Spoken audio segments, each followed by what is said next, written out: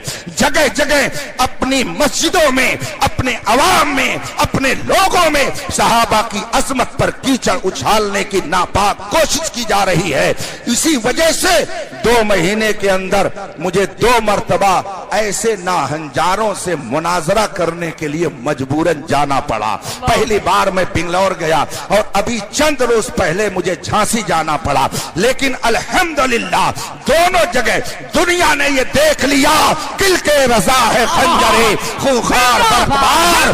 آدھا سے کہہ دو خیر منائے نہ شر کریں. قیامت تک جب تک تک مصطفیٰ کے سچے وفادار رہیں گے، امام احمد رضا کے افکار و نظریات کو پھیلانے والے جب تک رہیں گے، کسی صحابی کی شان میں اگر کوئی انگلی اٹھائے گا تو کوشش کی جائے گی کہ قانون کی زبان سے اس کی انگلی کو کاٹنے کی کوشش کی جائے۔ کوئی زبان اگر کھلے گی تو قانون کی زبان کے ذریعہ اس کو کاٹنے کا ہنر بھی جانا جائے۔ نعرہ تکبیر، نعرہ رسالت، گنبد خضرا کانفرنس، مسلک اعلی حضرت۔